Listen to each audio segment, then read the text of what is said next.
South City Midnight Lady, I'm much obliged indeed.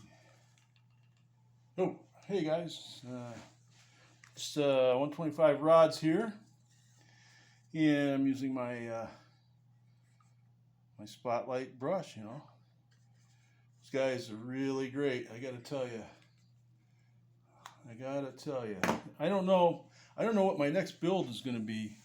I'm kind of getting bored with these 60s and 70s cars, right? So, yeah, let me get my coffee. Okay, so for some reason, a 12-minute video for me to upload to YouTube is taking 24 hours. So I'm not too happy with that. I've got to what I got to do is then I got to turn on my my Wi-Fi and use that to upload videos. But anyway, guys, as you can see, we got the sorry about the big frame there, but we got the 55 Corvette done. All right, and it was kind of it was a mess. You know, I started this probably about 4 months ago too, or 5 months, maybe even longer. It seems like Christmas time actually.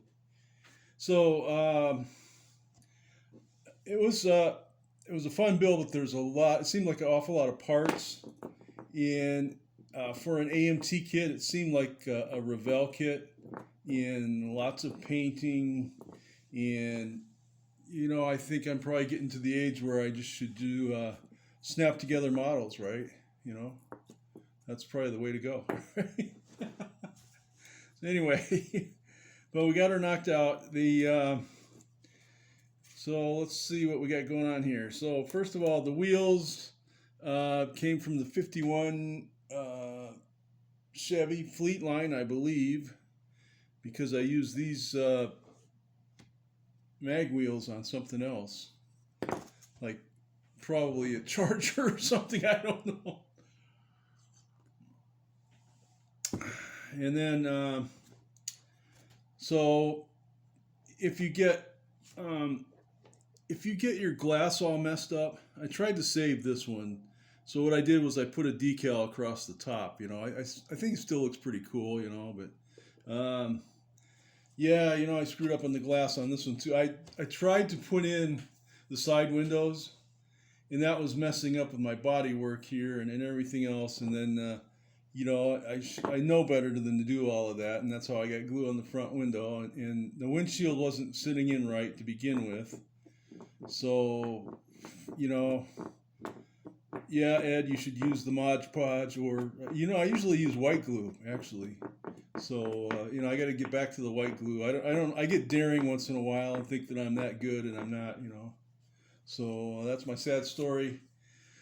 I probably should wet sand the front hood, but, you know, the hinge part broke, so of course, and I don't want to, you know, these decals are from 1976, right? So I don't want to really sand. I'm probably not going to mess with this anymore, really. You know, it's just, you know, it is what it is. I tried to make it nostalgic a little bit. You know, I didn't put the sticker in the window here because the window's, you know, getting all messed up, so I don't want to mess with it anymore. Here's the underneath, the undercarriage. I got to finish painting my my header. This kit I put together differently from the instructions because, well, for one, I wanted to paint this front nose part, the apron, in the back, rear, and everything. I wanted to paint that all orange. Well, it's all one piece, right? And then, so once you get that together, this, as you can see, this comes really close. I had to actually carve it out a little bit, right? Um, yeah, the alignment of everything on this was horrible. It was um, so there's no alignment pins. So you had the chassis was warped to begin with. I had to straighten out the chassis, um, and oh, I got a paint spot right there. And the rear leaf springs I had to move back, and they give you things to raise the back end up, but I ended up kind of lowering it actually. And with this wheelbase, everything's got to be spot on, right?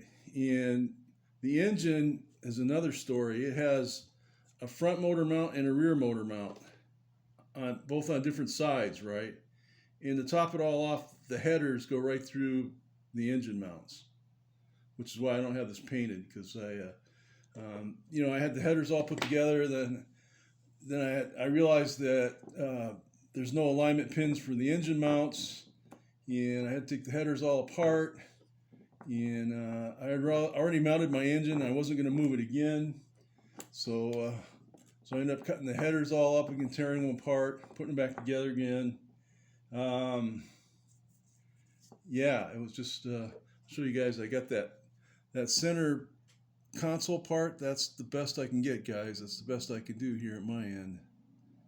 That's I don't know.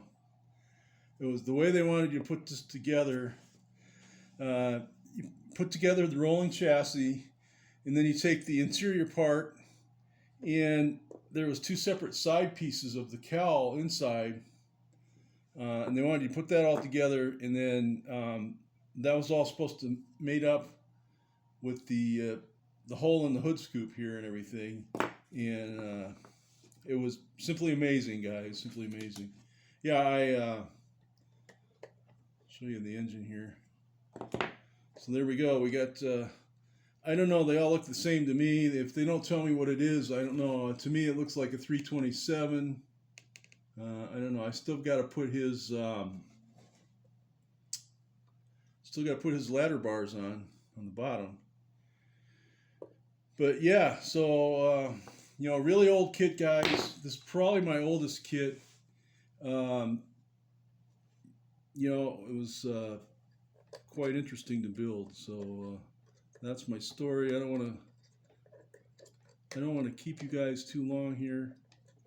I don't want to make this too long, but I want to try to line up my hood here somehow. Let me see. Oh yeah, it fits when it's in the alignment spot there, but yeah, so that's my story. I got metal. I changed the roof up a little bit. I got metal flake red on the roof. The rear back bumpers I put on upside down. I think they look better that way. So yeah, that's my. I want to get a 53 next. I want to get some more Vettes. So I'll definitely, if that's not going to be my next build, it'll be real soon. But I seem to be on a roll with these. I like these Vettes, right? I think they're really cool. All right, guys, that's my story, and this is Eduardo, and I'm out.